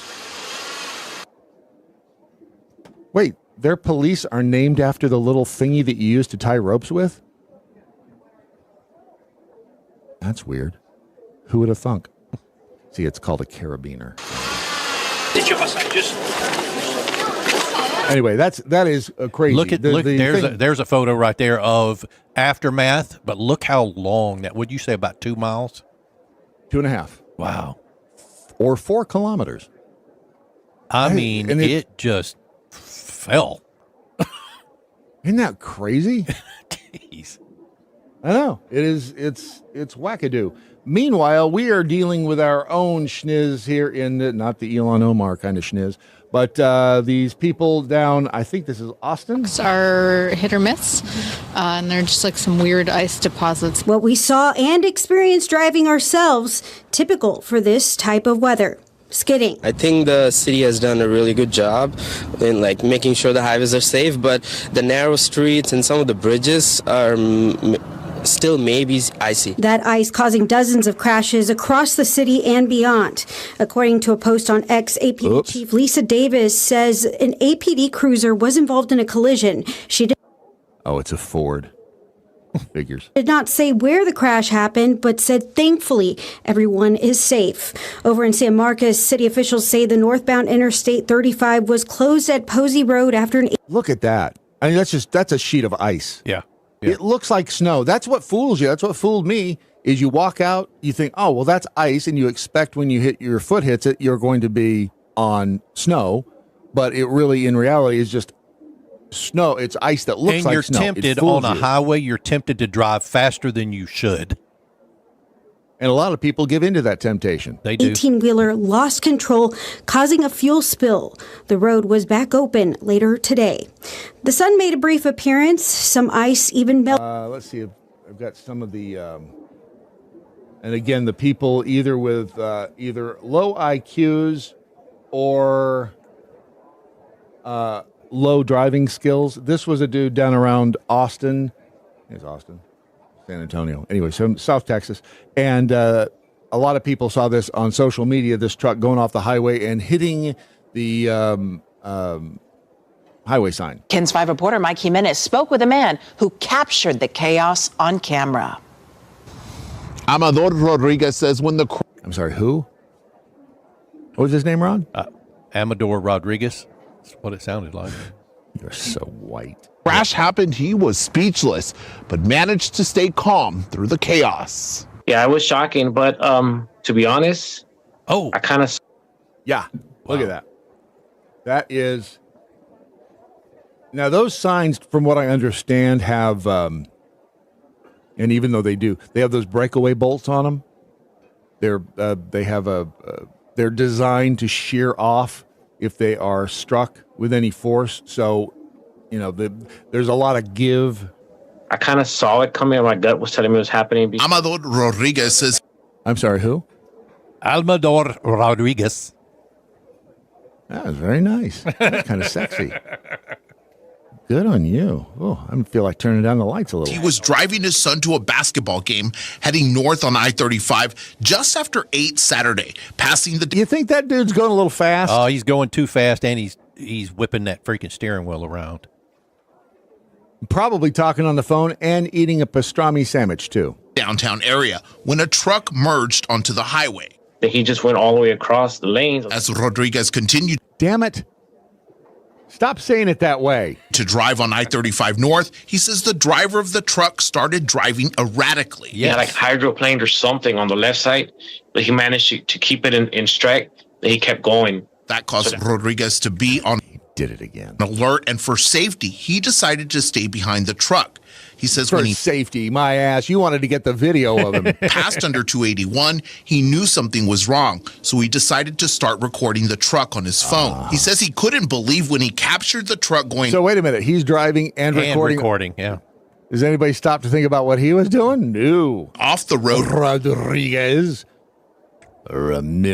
...been slamming into the pole of a highway sign... Boom! ...just before the New Braunfels exit, causing the sign to come... Oh, wow! What the hell? So much for breakaway bolts. Wow. The breakaway bolts don't do much for the 8 tons of steel that's going to fall on your head. Is that a Ford, too? Yeah. Yeah. No. As long as the guy's all right, it's a Ford, so who cares what happened to them? Crashing down. I felt panic. I felt a little bit of... Like, is this thing going to come all the way down? Is it going to stop? The debris fell down a little bit, but I gave it just... Yeah. Yeah, well, you're going too fast at that point. You can't stop. And it's hard to say if there's any, if that's ice on the road, any black ice or not. Just a little bit of gas just to go. Rodriguez says he immediately stopped recording and called SAPD, but didn't stop because he didn't want to put his son in danger.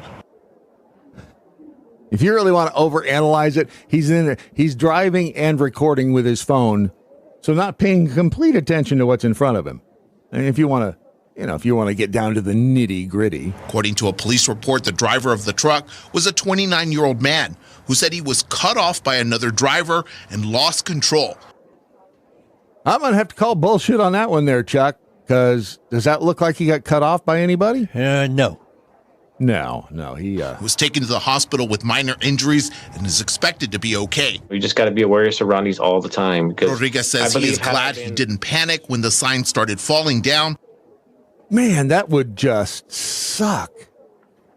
Now, it's a good thing nobody was in the back seat, right? It was the driver of that truck right there that said he had to dodge somebody else and got cut off. Yeah. Okay, yeah. When he sees the video and notices that there was nobody even around him, he's going to go, oh, yeah, guess my story doesn't hold up.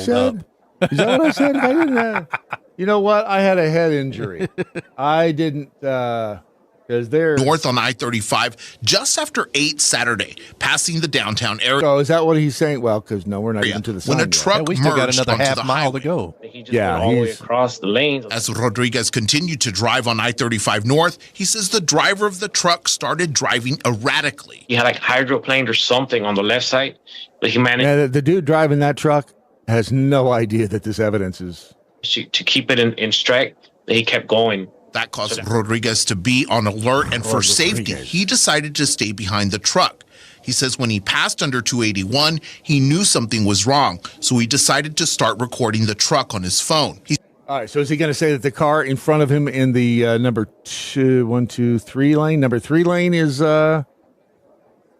cutting him off? Says he couldn't believe when is that what he's going to say? Captured the right truck. Right there. That's where he cut me off. Going off the road. Except he left he's the like road on the shoulder. Yeah, he left the road. He wasn't slamming. He fell asleep pole or something. Or he was TikToking. That damn social media. When you say it's the bane of our existence, That's this what is I mean you're right referring there, to. yeah. That's what I thought. I thought that. Highway sign. Wow. Before the new. And you know how big those things are? You don't realize how big they are Those until signs, they're yeah. on the ground in front of you. Yeah. It's like a traffic light. Have you ever seen a traffic light? Traffic light's like up 4 close? feet tall, dude. I know. Seriously. They are huge. I mean, it's so much bigger when you're actually touching it. Yeah. That's here. Weird. What? I don't think traffic signals are all that sexy. Do you? It was Original Babe said it was his friend. No, that's not. The truck driver needed a clean pair of underwear at the hospital, Dark Magneto says. I have an update on the, you asked me about where did I find that there were 2 shooters. Mm-hmm. Yeah, I found the story. It says the report compiled by the Border Patrol Office of Professional Responsibility says two federal agents fired at Preddy. One Border Patrol agent fired his CBP-issued Glock 19, and a second officer fired his CBP-issued Glock 47. Say that one more time. They were CBP-issued. One was a Right. Glock 19, and one And they was... were, and they were right next to. They were in that cluster of officers Yeah. standing right there. And a second officer So- fired his Glock 47. Because the one dude who takes the gun from Preddy and is walking away, and may or may not it may or may not have discharged at that point. And then we saw the other guy standing up behind or next to him fire at least one shot. Yeah, he says during the struggle, an unidentified Border Patrol agent yelled, "He's got a gun," multiple times. About 5 seconds later, the 2 federal agents opened fire. Preddy had a Border Patrol agent confirmed that he had Preddy's gun and subsequently cleared and secured the gun in his vehicle. Yeah, so that's what they're saying as of right now. For a restraining order barring DHS from altering or scene and on filing a deck patrol. The shooting raid and then shot 37-year-old Alex Preddy. It happened near Nicollet and 26th Street in the Whittier neighborhood of South Minneapolis around 9 yesterday. Footage showed an agent pulling Preddy's suspected gun, a 9mm pistol, from his waistband before other agents fired nearly a dozen shots in his direction. Which sounds like more, 11 or nearly a dozen? I mean, because that's... Yeah. Are they saying nearly a dozen because they don't know exactly how many? Because if you know exactly how many... Yeah. Who then ran into Alex Preddy. Things escalated when Border Patrol officers took Preddy to the ground and noticed he had a gun. Here's senior investigative reporter Jennifer Merrily. An agent yelled gun to a... All right, so there, the first officer... In the middle. Is taking this dude right there in the tan jacket, is taking out... Got his gun. He's aiming it. We don't know. Yeah, this guy here took out his gun first. And then there's this guy back here, I think, is the one that steps back after and shoots too. See, he's got There is no mention of Preddy brandishing his gun before the... That didn't help. No. But you got at least two. These two right here appear to have their guns out pointed at him. Yeah, it's a tough situation. Yeah. It really is because everybody is on edge. They know at that point he had a gun. They probably weren't aware that the gun had been removed from dude's waistband. Because the guy who did take it out and then he turns and he starts going across the street, it's possible they didn't see he had been disarmed. Here's the question I still have, Brad, and that is when you're looking at this from the opposite angle or from behind, the guy who goes in to grab the gun, and I'm just saying this because it looks like this to me, the guy who goes in to grab the gun looked like he was on a mission to get this gun away from this guy, i.e., he knew there was a gun in his back waistband because he runs over there, immediately starts looking. Now, I could be wrong at the fact that he glanced, he runs over there, gets in the melee, and sees the gun and then grabs it. But to me, it looks like he runs over there to grab the gun. I don't... You saying you think he knew he had a gun before it was disclosed? That's what it looks like to me. And I guess it's possible that somebody shot had from the other side of the seen- street. Yeah, you can see him jump into the melee. From across the street. Yeah. So, I'm sure the investigation will come out and it'll be that he saw it when he got into the melee. But anyhow, that's what it looks like to me. But this says new angle. That's a different angle.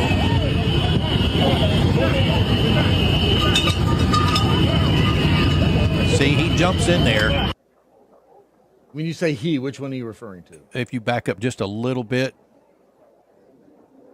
Keep going. You'll see him. Keep going. The guy on the left of your screen right there. That guy with the longer coat on. Yep. He's the one that walks over there and immediately turns and goes directly into the melee. So he may have spotted it when they spun him around. But he jumps in there. Yeah. Yeah, it's there is a different angle. There's a different angle of this particular guy going into it. It's from behind him.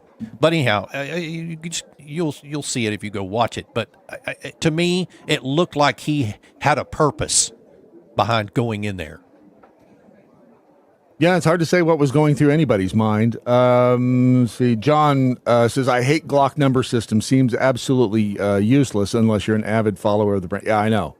I think a Glock 19 is a 9. Like the Glock 23 is a 40, which I know it's weird. I think the Glock is it 19 and 9 millimeter? Can't remember. All right, quick hole, and then more of this discussion when the Daily Mojo continues. Boots on the floor, coffee in hand, spin that dial, we start the band. Boots, check. Keys, check. Attitude, check. We'll take it from here. Sun comes up, headlines burn, mic goes live, we take our turn. Bradley J. Staggs laughing at the seams, talking big talk about big wild Daily MoJo. Bang that drum, chasing down that American dream. One job, one job, wrong. One job, wrong.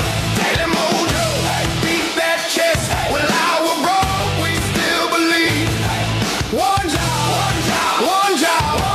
wrong. We're chasing that American dream. The Daily Mojo. Daily MoJo. I'm going to assume things aren't frozen over there, but they are here. Got it. Oh, maybe they were. I was trying to... There's a discussion in the Rumble chat room. Original Babe says, this horse is dead. Quit beating it. And I said, which horse? And she won't tell me. She says, ask Missy. And I said, what horse are they beating over in the Rumble chat room? Sounds like drama. Doesn't it sound like drama? It's like, what are they doing down there in that office? John says, I have a Taurus 1911. You know, I've had a Taurus. I was not impressed. It was... That's what my mom has, is a Taurus. Hers is a 9mm. The Taurus that I had... It was never very. You could aim that thing dead nuts on, and it would a foot off to the right. It was, and Taurus bought the old. Who's the Italian gun maker? They bought a manufacturing facility. I think it was in South America, and they took over there, and it was. I don't know. I just wasn't impressed with the Taurus, but maybe it's just me. Glock 47 is a 9mm. My horse could use a good beating.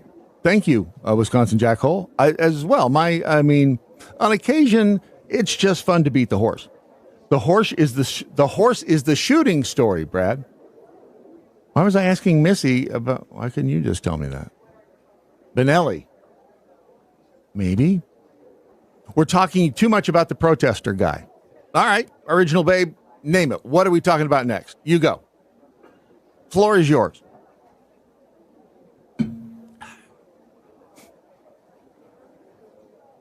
Waiting, and we're waiting. And, all right, well, while she comes up with something. Mind of Zoe says, I know, Squirrel, it's still stupid for these people to be doing it. What do you call a redhead's broken leg? This is good. Freebie 38. What do you call a redhead's broken leg, Ron? I do not know. A ginger snap. Oh. Original Babe says, LOL, Missy started it. Oh, but started what? Get back to the fraud. Enough with the Pretty and get back to the fraud. Which fraud? There's a lot of fraud going on out there. Perhaps the fraud that we've all been sold about this man that you see on your screen in just a moment? About this man. How about the fraud with him? Huh? How about that? What do you think? Is that Wilhelm? Yeah, that is, of course. Wilhelm? Shakespeare? Yes. No. No. Oh, okay. That is not Shakespeare. Okay. That is Herodotus. Oh, okay. The Greek philosopher Herodotus. I mean, I can see where you could... I knew that. I knew that. I know you did. Yeah. I know you did. And Herodotus's connection to this. That is the William... hold on just a second. I don't want to get his name wrong. It is the James A. Farley Building. No relation to Chris in Washington, D.C. Because during the course of the past few days, I along with many others, have been wondering, where the hell's the mail? Have you not gotten your mail either? So you were wondering as well. Yeah. Were you not? Yeah, exactly, because our mail hasn't run here since Friday. Thank you. Yeah. Now, but other people in town have gotten mail. Somebody posted on Facebook in our residential place here yesterday. Hey, when's the mail coming? And people lost their minds. And what do we know about the Postal Service? Well, get Seraphin on the phone. Get Seraphin on the phone. It is not the real motto of the U.S. Postal Service. Don't get ahead of me. Don't get ahead of me. I said, neither what do rain, we know about the nor post? sleet, nor hail, nor dead of night, or some shit like that. I don't know. And then I said, get Seraphin on the phone. He's dead. We can't get him on the phone. God bless him. You know, why do you have to drop things like that on me right at this point? I was expecting him to tell us the rest of the story, but no. Yeah. Looks like it falls upon me to tell you the story. I'm going to need some sort of music and not that. Not that. Right whatever there. It happened after a quarterfinal. Who is that? Who the hell is talking? One of your many tabs is open and playing something probably from NBC, because they're the ones that it's ABC. It's ABC. It's those damn legacy media. They just they want the attention so badly that they will have stuff playing in the background of every damn thing. So here, piece of paper to draft the linebacker. Where in the hell is that coming from? I wish I could help you, buddy, but I can't. Wow, that is just, it's too bad, because that was a story about Bigfoot. Oh. I was going to get to that story about Bigfoot. Then original Babe, she ruined it all. How do you feel about her now? You talking to me? Can you cue somebody cue the orchestra? Thank you. About damn time. I would like to read you a little story. I think it's appropriate music. Let's take this. Let's take this angle. Okay. I'm going to dip into Herodotus. And I'm going to read it like this, because when Xerxes was aware of the calamity that had befallen him, he feared lest the Greeks, by Ionian counsel of their own devising, might steal and sail to the Hellespont to break his bridges. Nobody wants their bridges broken. He might be cut off in Europe. These are all the words of Herodotus. Don't blame me. He feared that he might be cut off in Europe and in peril of his life, and so he planned flight. He was going to run away. So that neither the Greeks nor his own men might discover his intent, he essayed to build a mole across the Salamis. You know what he did?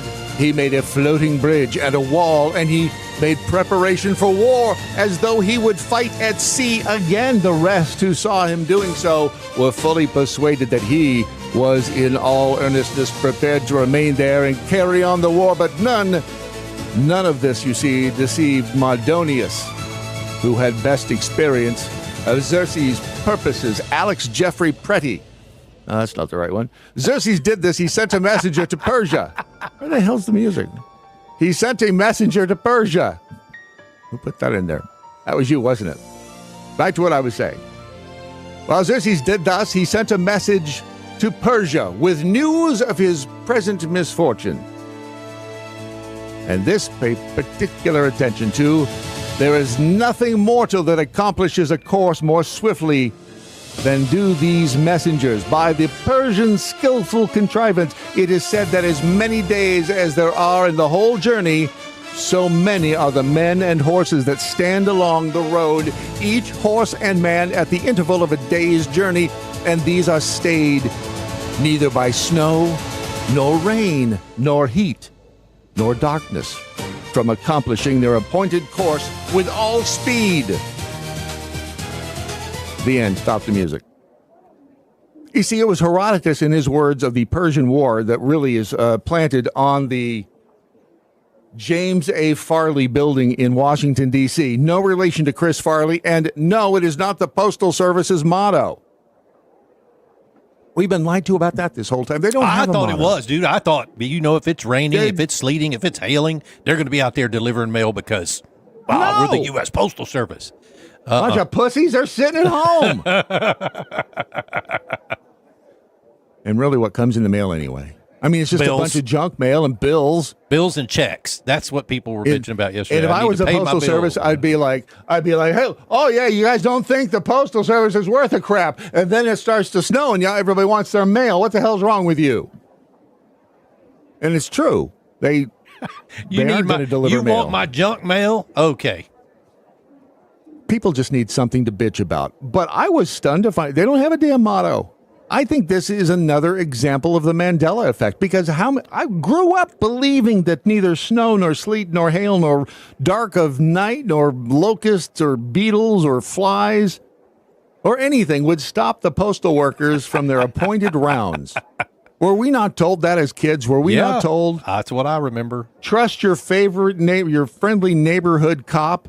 And also, you'll get the mail no matter what, because these are people who are dedicated to bringing you the schniz to your box each and every day. Doesn't matter what's happening. Hell no.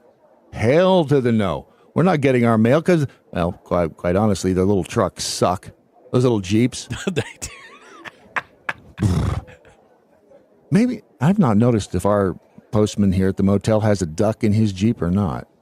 I wonder if it's difficult driving one of those Jeeps. Like when you get out of yours driving on the left side and you get into that driving on the right side. I wonder if that has got to F you up. That has got to completely F you up as you are trying to drive home. It's really, hold on. Whoa, hang on. What's going on here? Dark Magneto with a tip in the Rumble chat room, and thank you for the tip. Rain, sleet, snow, and hail will always stop the U.S. mail. He made it rhyme. Rain, sleet, snow, and hail will always stop the U.S. mail. There's no damn motto. And the reason that was put on the postal building there. Do you know why? Why? The architect put it on. I mean, seriously, why do we have like a quote from Herodotus about the Persian Wars on the postal building? Were they trying to fool us from day one into thinking they were really dedicated to their jobs? What the hell was it all about? But that's why you haven't gotten any mail, because they're not going to. They're not during the heat of the summer. Can you imagine driving one of those little open-air Jeeps? I mean, it's 120 degrees out. They don't have air conditioning. Well, they don't have air conditioning because it would be stupid, because you got the doors open the whole time anyway. And what good with the air conditioning? I think finally didn't they get new vehicles in the past? Some of them did, yeah. Not all of them. No. USPS air conditioning.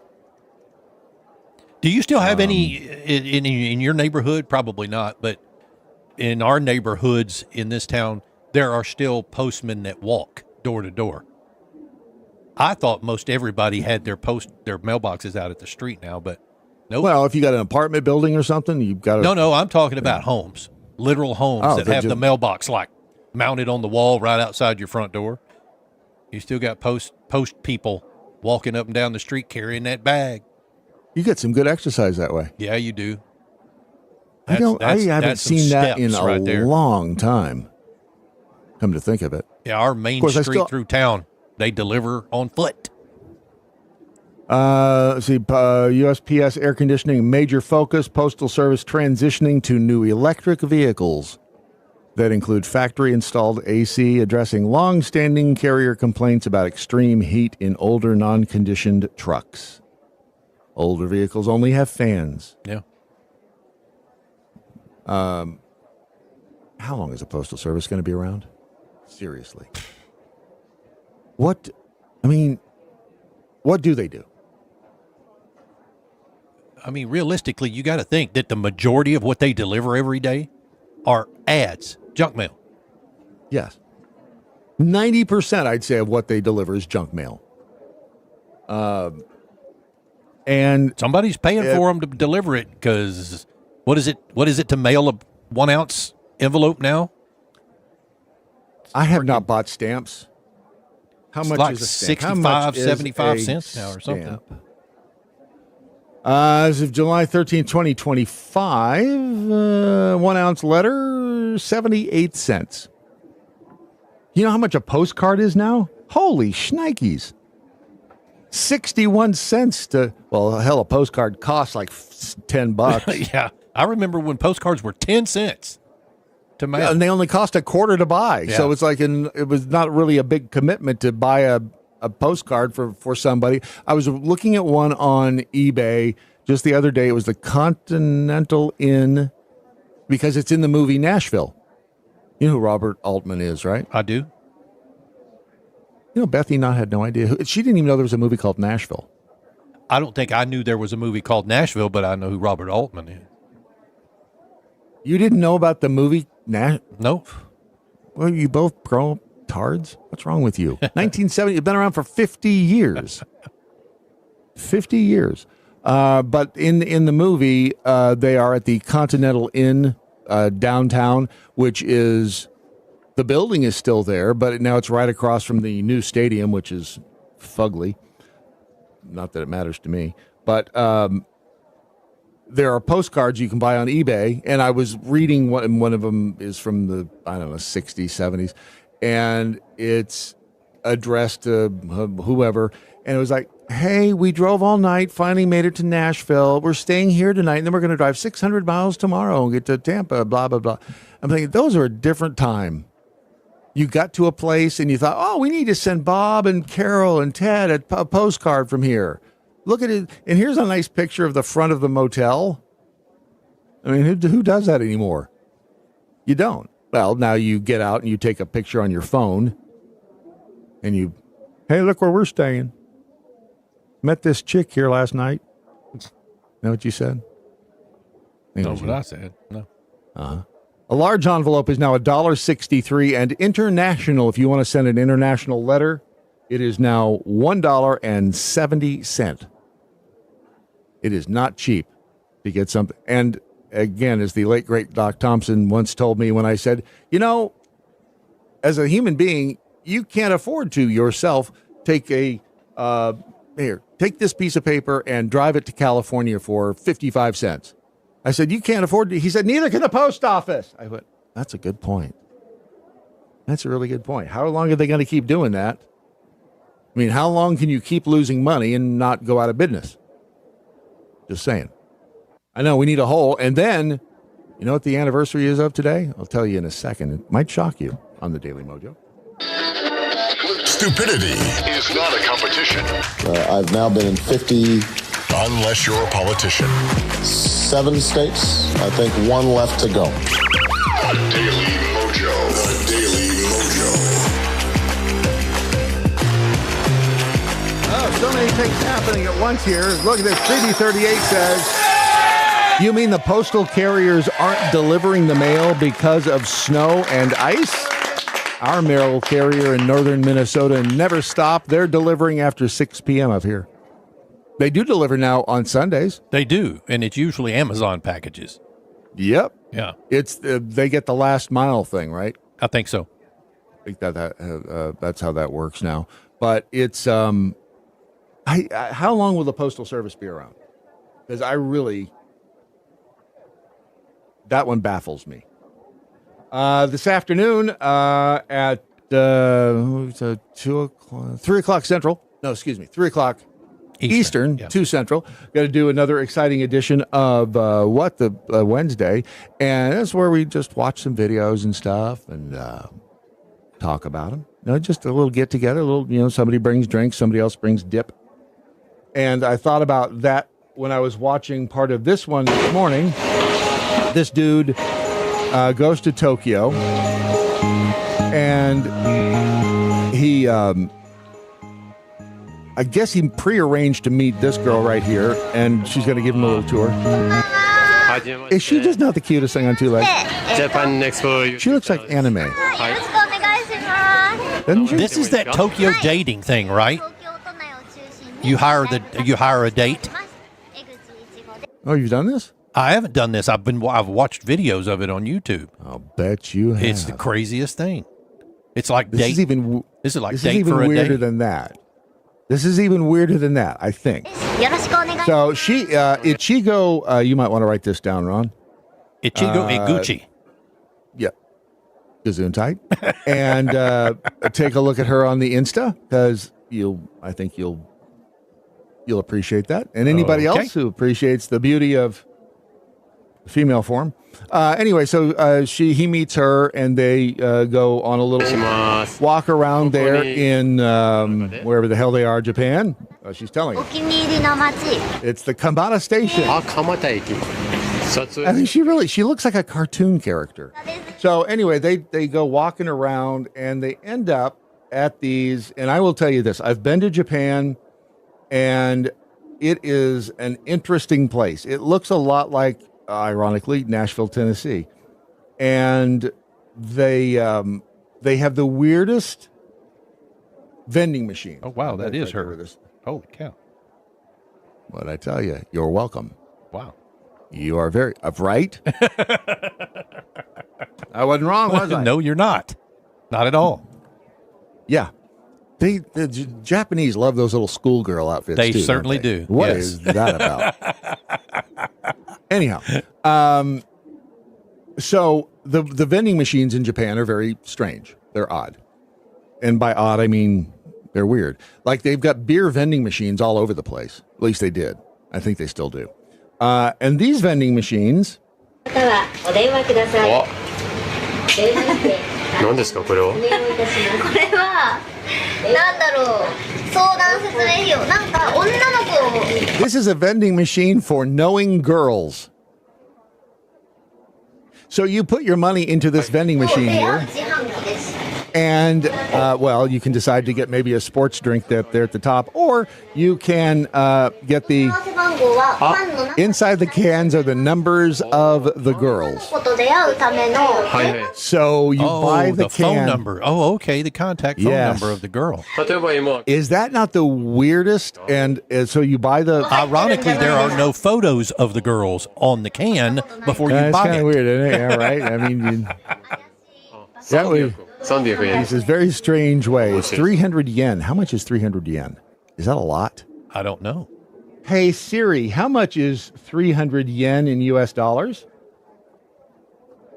300 Japanese yen is $1.96. Oh, almost $2. Wow, not That's bad. a cheap date right there. So I don't know what you do with the girls after if they do answer, but they leave the station. They leave this little area, and then they're like outside. He's like, "What's up there?" So what is on the top? That's where you meet the girl. Yep. Is it? That is where you meet the girl. That is exactly what that is. So you go up there, you meet the. You can date them on the top. I love that. You can date them on top. You can date them on the top. That's an interesting word that we use, isn't it? Date. You can date them on the top. And so when you spend the money to meet the girl, what's going on? Hold on. Is somebody trying to date us, Ron? Oh, look at that. Crafting Freak. Thank you for the tip, Crafting. Check out my shows on Whatnot. I have candles and earrings I made myself and lots of other great stuff at really great prices. That's Crafting Freak over on Whatnot. And you've told me about that app before, right, Ron? Yeah. That's the Misty was watching it yesterday. Misty the Whatnot app. Yeah. And so you can do that and check out Crafting Freak's stuff. Lauren's, and there it is. Lauren's Unique Gifts or Crafts. Lauren's Unique Crafts. Try to get the name of the store right, Ron. Lauren's Unique Crafts on Whatnot. There you go. Thank you, Crafting Freak. Yes, thank you. Appreciate that, Crafting. See, Original Babe, how it works there? When you're nice and you throw us money, we're all nice and stuff. Original Babe says, are all the girls waiting up there to date? Are these legal hookers? In Japan, they call it, I saw this guy said, compensated dating. Yes, because the ones that I was watching, you didn't buy them in a can and then go up to a room. You called them. They came. They met you somewhere, but your date didn't have to end at night. It could go on through however long. Does something eventually end up in the can? Something does, yes.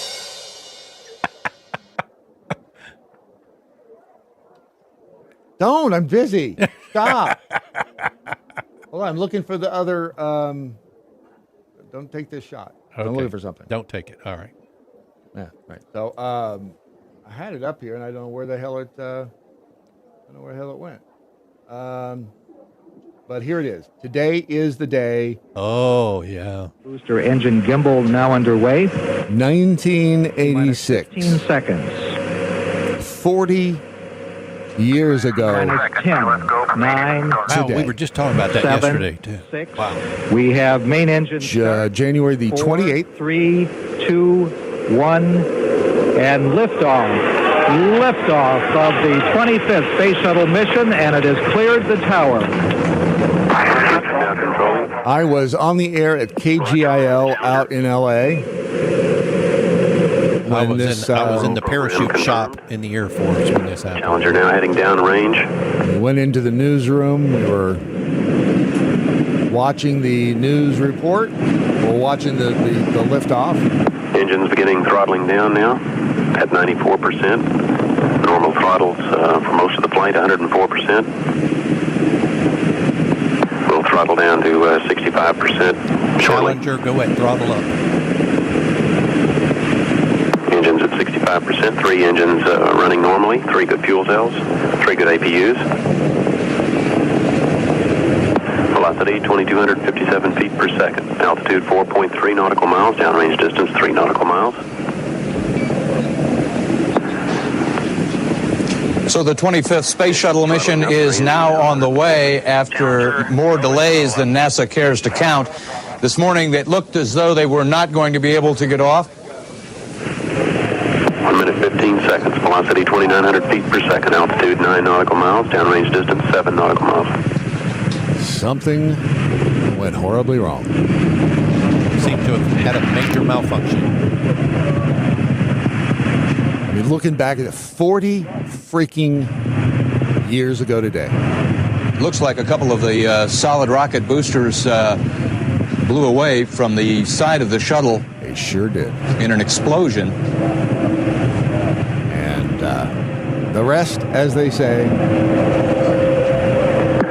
Flight controllers here looking very carefully at the situation. So anyway, it's 40 years ago today, and just shows you how fast time indeed flies. What do you mean it's let's go? There you go. That is 2 hours, and one day you're going to look back and go, I remember that day we were listening to the Daily MoJo. It was 40 years ago. It was a sad day. Long time. I remember that. Yeah. It was.